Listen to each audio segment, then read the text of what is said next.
बोली श्यावर रामचंद्र की जय। बोली श्री राघवेंद्र सरकार की, श्री हनुमान जी महाराज की जय। अखंड मंडलाकारं व्याप्तं येन चराचरं तत्पदं दर्शितं येन तस्मै श्री गुरुवे नमः। तुलसीदास जी के पद कमल बारंबार मनाए, गुण गाऊं सिया राम के हनुमत हो सहाय। लेत सदा सुधि दीन की सदा दया के धाम, जननी जनक ओम प्रकाश मिश्र के प्रभु श्री सीताराम। बोली श्यावर रामचंद्र की जय। उल्लंघ सिंधो सलिलं सलीलं, यह शोक वह्नि जनकात्मजाय।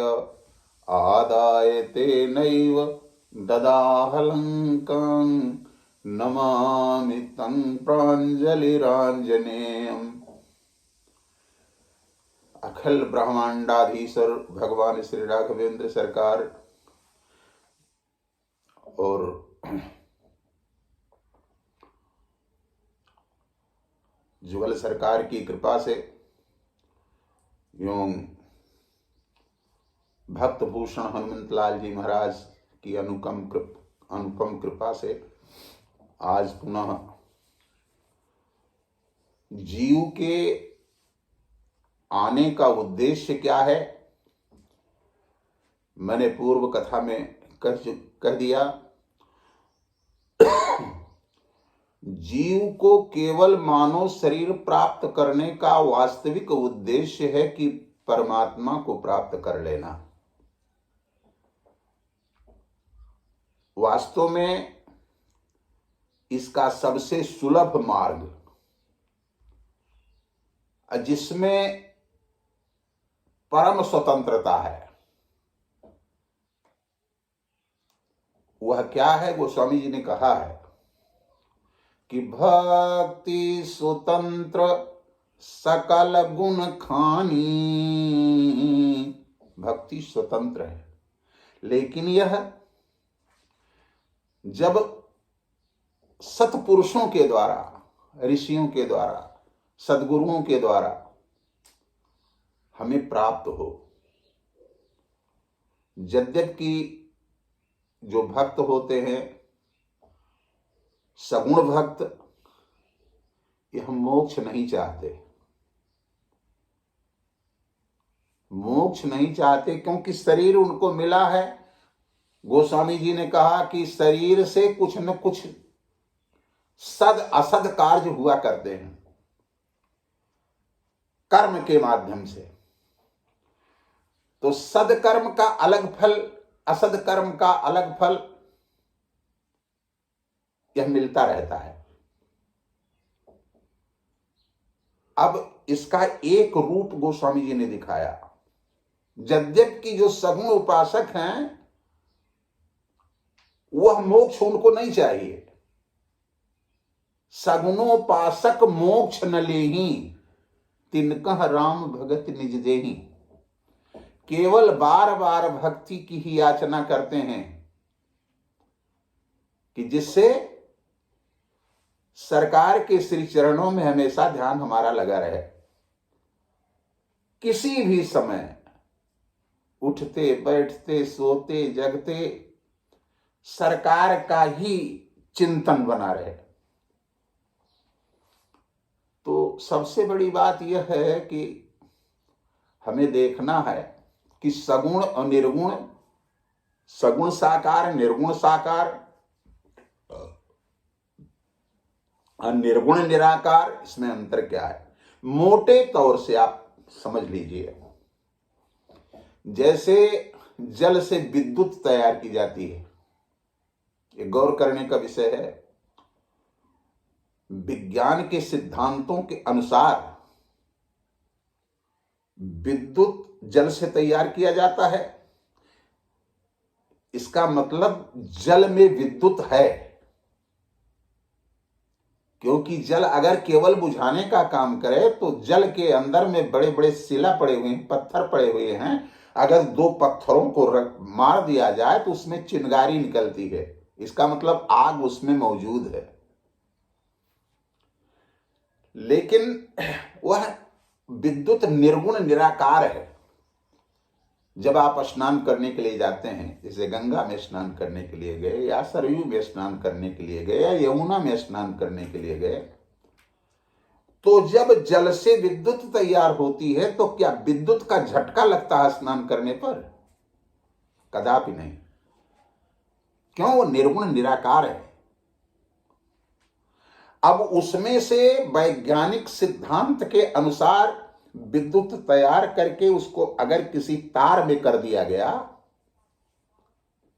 तो तार में ही वह विद्युत शक्ति दिखाई नहीं देती है, लेकिन उसको स्पर्श कर देने पर झटका मारता है, झटक देगा वो। माने निर्गुण साकार हो गया। निर्गुण निराकार से जब तार में पहुंचा तो निर्गुण साकार हो गया। लेकिन वही जब बोर्ड के द्वारा आप अपने घरों में कर लेते हैं, ट्रांसफार्मर से कनेक्ट जो है हो करके जब आपके घर के बोर्ड में पहुंचता है वो विद्युत, तो जैसे भगवान सर्वसुलभ है उसी तरीके से वो विद्युत शक्तिमान के रूप में, शक्ति के रूप में वहां पहुंच करके आप चाहे तो टीवी चलावें, चाहे उससे बल्ब जलावें, चाहे हीटर जलावें, चाहे एसी चलावें, वह आपकी इच्छा पर है। उसी तरीके से भक्त की इच्छा पर है कि भगवान को किस तरीके से हम देखना चाहते हैं, कैसे देखें, किस तरीके के भगवान को चाहिए। भक्ति देवी में इतनी शक्ति है कि उसी के रूप में भगवान को परिवर्तित करके आपके सामने प्रस्तुत कर देती हैं। अब देखिए, जब बोर्ड के माध्यम से गया वह विद्युत आपके घर में, अब जलाए, लाइट जली, तब तक शोर हो जाता है। बच्चे भी कहते हैं लाइट आ गई, लाइट आ गई, बिजली आ गई, बिजली आ गई। ये क्या हुआ? पहले तो निर्गुण निराकार था जल के रूप में, और इसके बाद में तार में आया तो निर्गुण साकार हो गया। लेकिन जब घर के अंदर में बल्ब जला तो सगुण साकार के रूप में प्रस्तुत हो गया। सभी लोग, जान अनजान, बच्चे बूढ़े, सब लोग जान गए। उसी तरीके से भगवान निर्गुण निराकार जब तक है नहीं जान पाया कोई, निर्गुण साकार हुआ तभी आभास हुआ। लेकिन जब सगुण साकार के रूप में आ जाते हैं तो ना मालूम कितने भक्त जो हैं उनकी आराधना, उनका ध्यान करके भक्ति के माध्यम से भगवान के श्री चरणों में जाने का एक सुलभ साधन प्रशस्त हो जाता है। कैसे? गोस्वामी जी कह रहे हैं, मैं नहीं कह रहा हूं, गोस्वामी जी का की यह पंक्ति है कि विधि निषेध में कलिमल हरनी और कर्म कथार अभिनंदनी बरनी। गौर करने का विषय होगा। मानस हमारा यह ग्रंथ नहीं है, यह भगवान का स्वरूप है। नाम तो गोस्वामी जी ने कहा कि रामचरित मानस है, राम का चरित्र है। लेकिन सर्वप्रथम जब गोस्वामी जी ने लिखना शुरू किया तो राम का चरित्र नहीं लिखा, पहले शिव का चरित्र लिखा। ये भाई, ये कौन सी बात है? रामचरित मानस में और लिख रहे हैं रामचरित मानस और शुरुआत में शिव चरित्र लिख रहे हैं। हाँ, इसका उद्देश्य है, इसका एक मतलब है जो जीव मात्र को गोस्वामी जी सूचित करना चाहते हैं, सबके लिए, जीव मात्र के लिए भगवान की प्राप्ति सुलभ करना चाहते हैं। क्या शिव चरित्र लिख करके? हां, भगवान शंकर को लिखा गया। ये क्या है? श्रद्धा विश्वास रूपिणौ। श्रद्धा विश्वास रूपिणौ, श्रद्धा और विश्वास। पार्वती जी श्रद्धा हैं और भगवान शंकर आस्तोष औढ़दानी भूत भावन, ये विश्वास है। इसका मतलब आज में तो श्रद्धा और विश्वास का चरित्र लिखते हैं, वर्णन करते हैं। ये जानने का विषय है कि जब तक हमारे अंदर में श्रद्धा और विश्वास दोनों नहीं होगा, तब तक बालकांड के अंत में लिखते हैं, राम लक्ष्मण भरत शत्रुघ्न का विवाह होता है।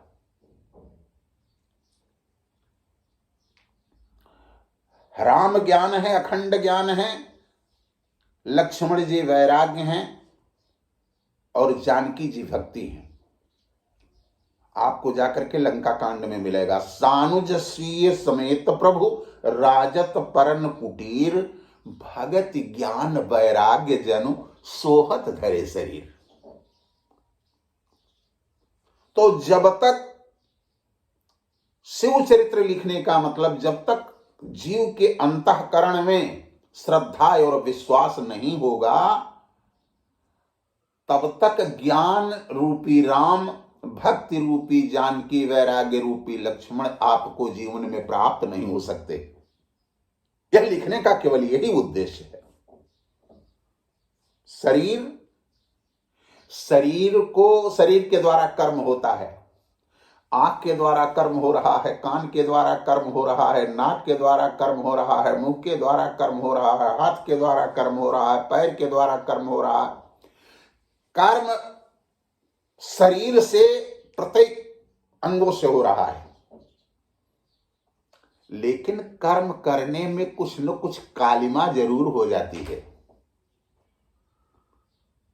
कालिमा, हां, जैसे असद कर्म कालिमा है, सद कर्म प्रकाशमय है, उज्जवल है। तो ये शरीर को कर्म का प्रतीक माना गया है, इसी के द्वारा कर्म होता है। तो गोस्वामी जी लिखते हैं, तुलसीदास देखत रहे भाई, लीन्हे निज कर कलम उठाई, लागे लिखनी है चौपाई। मन गढ़ंत नहीं कहो बनाई, तुलसीदास लिखे चौपाई। गोस्वामी जी कह रहे हैं कि विधि निषेध में कलिमल हरनी, अकर्म कथा रविनंदनी वर्णी। इसी शरीर से आप चाहें तो जन्म मृत्यु के चक्कर से छुटकारा पा सकते हैं, और जन्म मृत्यु के चक्कर से आप छुटकारा कब पाएंगे?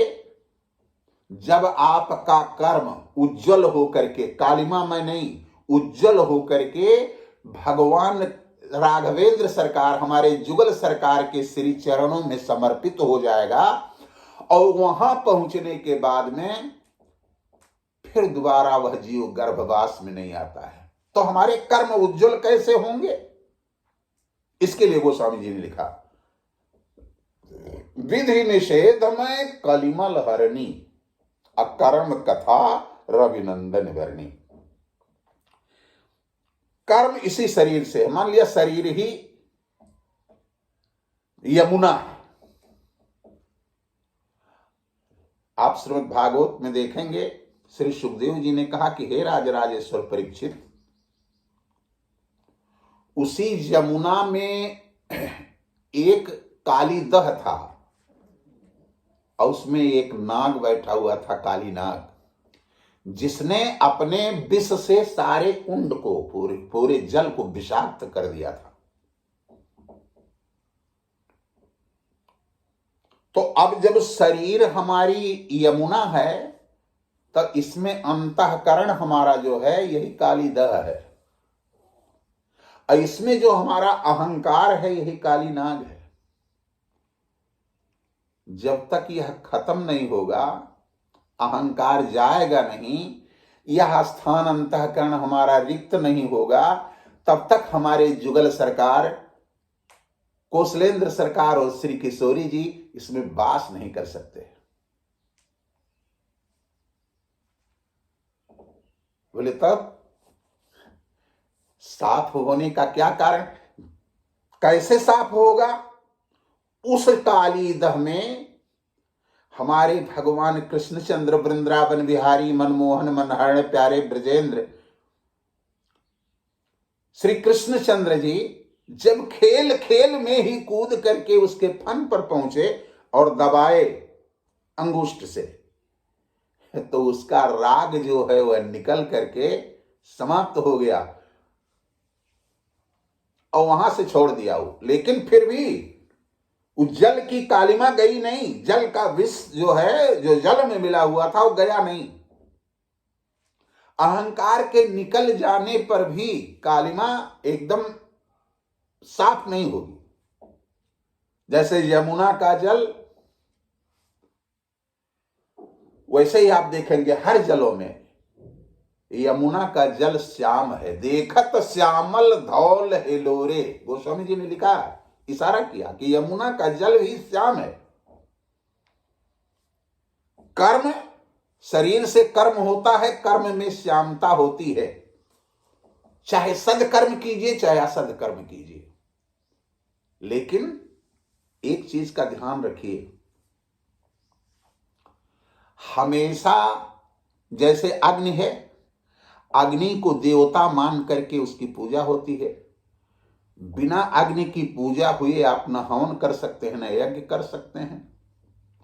लेकिन फिर भी वह पूजनीय होते हुए भी धूमे अग्नि आवृता, वह अग्नि भी धुएं से आवृत है, कालिमा से आवृत है। तो जब हमारे शरीर के कर्म रूपी जल जो श्याम है, शरीर रूपी यमुना का जो हमारा कर्म रूपी जल है, यह श्याममयी है। लेकिन यह जल जब जाकर के गंगा में मिल जाता है, तो गंगा मैया इस श्यामता को खत्म करके और उज्जवल बना देती हैं। हमारे शरीर रूपी यमुना का जो श्यामल कर्म रूपी श्यामल जल है, इसको उज्जवल करके अपने में मिला लेती। तो क्या अपने में मिला लेने के बाद अपने पास में रख लेती हैं? नहीं। गंगा मैया क्या है? शरीर तो यमुना है, लेकिन गंगा जी क्या हैं? तब कहा राम भगति जहाँ सुर सरी धारा, और सरसई ब्रह्म विचार प्रचारा।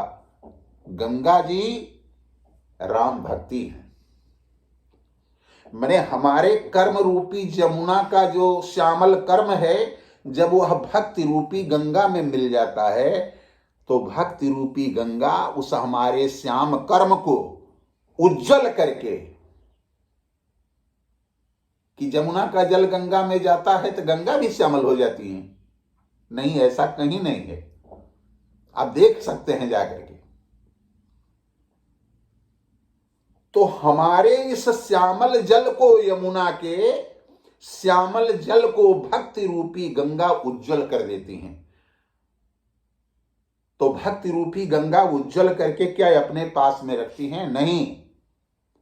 यमुना का जल जब गंगा में मिलता है, यानी हमारे शरीर का कर्म रूपी जल जब भक्ति रूपी गंगा में मिलता है, तो भक्ति रूपी भक्ति देवी का काम है उसको उज्जवल कर देना। कालिमा समाप्त हो गई।